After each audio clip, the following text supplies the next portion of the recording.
देश के विकास में मजबूती के साथ लग करके काम कर रहा था। आंगनवाड़ी, आशा वर्कर, रसोइया, ग्राम चौकीदार,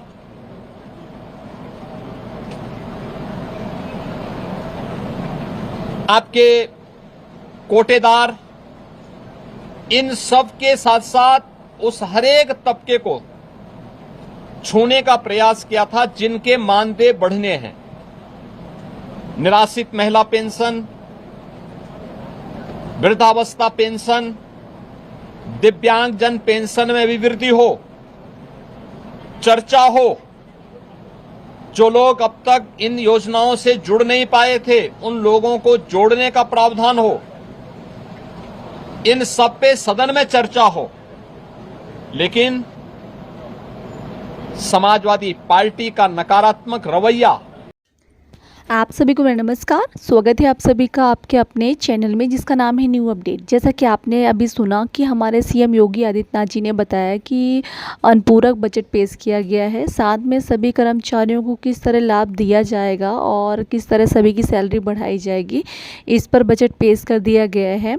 कई ऐसे कर्मचारी हैं जो लगातार मांग कर रहे हैं अपने मानदेय को लेकर। बात करते हैं चाहे आशा कार्यकर्ता की हो या आंगनवाड़ी कार्यकर्ता, रसोइया हो या हमारे ग्राम चौकीदार, तो लगातार मांग कर रहे हैं अपने मानदेय को लेकर। और सरकार ने भी कई बार कहा था कि भाई हम ग्राम चौकीदारों का मानदेय जो है 10,500 रुपये कर देंगे। इस पर अभी तक सरकार ने कोई प्रतिक्रिया नहीं दिखाई थी। इसको लेकर मैं जो ग्राम चौकीदार है उनका जो संगठन है अनु त्रिपाठी जी के द्वारा उस पर आवाज़ उठाई गई, लगातार धरना किया गया, लगातार पैदल यात्रा निकाली गई और इसका रिजल्ट ये आया है कि अब हमारे सीएम योगी आदित्यनाथ जी ने कह दिया है कि अब सभी के मानदेय को बढ़ाया जाएगा। अब सवाल ये उठता है कि कब तक मानदेय बढ़ेगा और कितना मानदेय बढ़ेगा, कितना बढ़ सकता है मानदेय, इसको लेकर आज हम बात करेंगे। साथ में कितना बजट पेश हुआ है और कब से आप लोग को लागू हो सकता है, इस पर बात करेंगे। तो चलिए शुरू करते हैं आज का वीडियो शुरू करने से पहले मैं फिर से कहना चाहूँगी, अगर आप ग्राम चौकीदार हैं या किसी भी विभाग से हैं, अगर आपको ये समस्या भी मानदेय वृद्धि को लेकर है तो कमेंट सेक्शन में ज़रूर बताइएगा। साथ ही आप मेरा वीडियो कहाँ से देख रहे हैं ये भी बताइएगा। जैसे कि आप सभी जानते हैं चुनाव आ गया है और चुनाव के टाइम पे सरकार अक्सर नई नई योजनाओं पर ध्यान देती है ना।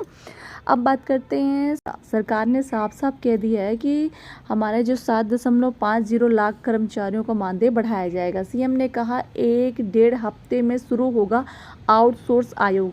जैसे कि आप सभी जानते हैं कि सीएम योगी आदित्यनाथ जी ने आउटसोर्स निगम का गठन कर दिया है, उसकी जो प्रोसेस है वो पूरी हो गई है। 1-1.5 हफ्ते के अंदर सभी को जो मानदेय देने की बात हुई थी और जो नियम बनाए गए थे वो सारी चीज़ें लागू हो जाएगी। जैसे कि 1 हफ्ते में छुट्टी और 5 तारीख के अंदर सैलरी, बहुत सारी चीज़ें, पीएफ पहले कभी बहुत सारे प्रावधान उस पर कर रखे थे। अब देखिए इस पर कितनी चीज़ों का लाभ मिलने वाला है हमारे कर्मचारियों को, ये तो हमें 1-1.5 हफ्ते के अंदर ही पता चलेगा। आगे हम बात करते हैं यहाँ पे पूरक बजट में यूपी सरकार 7.50 लाख से अधिक कर्मचारियों का मानदेय बढ़ाएगी। सीएम योगी आदित्यनाथ ने कहा है कि सरकार आंगनवाड़ी वर्कर, आशा, ग्राम चौकीदार और रसोइया के सम्मानजनक मानदेय की व्यवस्था अनुपूरक बजट के जरिए करेगी। सरकार मंगलवार को विधानसभा में अनुपूरक बजट पेश करेगी। देश में करीब 1.80 लाख आंगनवाड़ी वर्कर हैं, 1.60 लाख से अधिक आशा वर्कर है, 60,000 से करीब ग्राम चौकीदार और 3.53 लाख रसोइया काम करते हैं। सोमवार को मानसून सत्र के पहले दिन विधानसभा की कार्रवाई शुरू होने के पहले मीडिया से बातचीत के दौरान सीएम ने मानदेय बढ़ोतरी के संकेत दिए हैं। उन्होंने यह भी कहा है कि अगले 1 से 1.5 हफ्ते में आउटसोर्स सेवा निगम भी अपना कामकाज शुरू कर देगा, जिसके जरिए आउटसोर्स कर्मियों का न्यूनतम मानदेय सुनिश्चित किया जाएगा। सीएम ने कहा कि यह महीना किसानों की खेती, युवाओं के प्रवेश और स्थापनों के लिए कांवड़ यात्रा की दृष्टि से भी अहम है और उन्होंने यह भी कहा कि इसकी शुभकामनाएं दी। तो जैसा कि आप यहाँ पर देख सकते हैं कि हमारे सीएम योगी आदित्यनाथ जी ने साफ साफ कह दिए कि सभी के बारे में हम सोच रहे हैं और सभी को लेकर चल रहे हैं, चाहे वो आउटसोर्स सेवा निगम हो या ग्राम चौकीदार हो, सभी को लेकर सरकार ने अपनी जो पहल वो कर दी है और साफ साफ कहा है कि सभी को लाभ मिलेगा, सभी के मानदेय में वृद्धि होगी। आगे कहा गया, योगी ने कहा कि सदन आगमन की आवाज़ में शासन प्रशासन तक पहुंचाने का माध्यम होती है। गरीब, युवा, किसान और महिलाओं के मुद्दे उठाने तथा उन्हें परिणाम तक पहुंचाने की प्रक्रिया विधायकीय है। इस प्लेटफॉर्म का बेहतर उपयोग हो, यही भाजपा नीति एनडीए की प्राथमिकता रही है। पिछले 9 वर्षों से इस सदन और जन प्रतिनिधियों द्वारा उठाए गए मुद्दों की समीक्षा के आधार पर बनी योजनाओं से ही प्रदेश में आमूल-चूल की परिवर्तन हो पाया है। पिछले 9 वर्ष में 6 करोड़ लोगों को गरीबी रेखा से बाहर निकाला गया है। महिलाओं की सुरक्षा और युवाओं को रोजगार की दिशा में सरकार ने प्रभावी कदम उठाए हैं। महिला कार्यबल की भागीदारी 12% से बढ़कर 38% हो चुकी है। सरकार हर बड़े शहर महिलाओं के लिए वॉकिंग हॉस्टल बनवा रही है। सरकारी नौकरियों में महिलाओं की भागीदारी का नया रिकॉर्ड बना है। तो आप यहाँ पर देख सकते हैं साफ साफ सीएम योगी आदित्यनाथ जी ने कहा है कि मानसून सत्र में सभी को लेकर हम पहल कर रहे हैं, सभी को लेकर चल रहे हैं और सभी के बारे में सोच रहे हैं।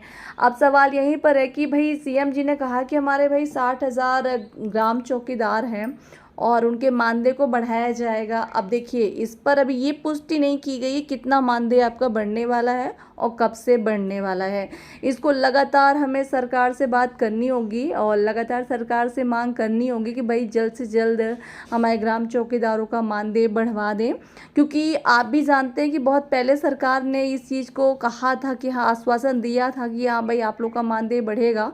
और इसके पहले भी आप जानते हैं कि निगम का गठन अप्रैल से हो रहा है और ये अगस्त चालू हो गया है। तो बहुत सी ऐसी चीज़ें हैं जो सरकार बोलती है पर कर नहीं पा रही है, पर हम कोशिश करेंगे और सरकार से बात करेंगे और रिक्वेस्ट करेंगे कि प्लीज़ आपने जो कहा है और पहले भी जो कहा है उन सभी कर्मचारियों को लेकर ध्यान दीजिए। कई बार ऐसा होता है कि हमारे कर्मचारी मांग करते रहते हैं कि 2-2 महीने 3-3 महीने की सैलरी नहीं मिलती है। सरकार को इस पर भी ध्यान देना चाहिए। जैसा कि आप सभी जानते हैं कि आज के डेट में 90% तो सारी चीज़ें आउटसोर्स में चली गई हैं, चाहे वो मेडिकल विभाग हो, बिजली विभाग हो या स्वास्थ्य विभाग हो, किसी नगर पालिका देख लीजिए, ये कोई भी ऐसा विभाग देख लीजिए जिसमें सरकारी कर्मचारियों की नियुक्ति तो ना के बराबर हो रही है। तो जो कर्मचारी रखे जाते हैं उनकी सैलरी समय पे नहीं मिल रही है। इसको लेकर लगातार सरकार इस पर ध्यान देना चाहिए सरकार को। हाँ ठीक है, आपने आउटसोर्स के माध्यम से कर्मचारियों को रखा है और आप लगातार ये कहते हैं कि आउटसोर्स की जो ये भर्ती है ये कांग्रेस के ज़माने से चली आ रही है। ऐसी बहुत सारी चीज़ें हैं जो सरकार विपक्ष की बातें करती हैं और उनकी कमियों को हमें दिखाने की कोशिश करते हैं। देखिए, हम मानते हैं कि विपक्ष में कमियां हैं और हमें पता है, इसीलिए हम उस कमी को दूर करने के लिए हमने बीजेपी की सरकार लाई कि हमें लगता था कि आपकी सरकार आएगी तो कुछ बेहतर करेगी। हम उस बेहतर का इंतज़ार कर रहे हैं और उम्मीद करते हैं कि अब आगे आने वाले समय में आप बेहतर से बेहतर करेंगे और जो भी समस्याएं हमारे देश के कर्मचारियों की है, देश की जनता की है, महिलाओं की है, जो भी समस्याएं हैं, छात्रों की है, जो भी समस्याएं हैं उन्हें आप सुनेंगे और पूरा करेंगे। इसी को लेकर आज तक के लिए नमस्कार। वीडियो बने रहा कीजिए, वीडियो देखते रहा कीजिए। वीडियो से जुड़ा हुआ कोई भी सुझाव है या कोई भी ऐसा राय है तो आप मुझे कमेंट सेक्शन में ज़रूर बताइएगा। आप मेरा वीडियो कहाँ देख रहे हैं ये भी ज़रूर बताइएगा, ताकि आपके ज़िले से जुड़ी हुई जो भी जानकारी आए मैं वीडियो के माध्यम से बता सकूं। तब तक के लिए नमस्कार।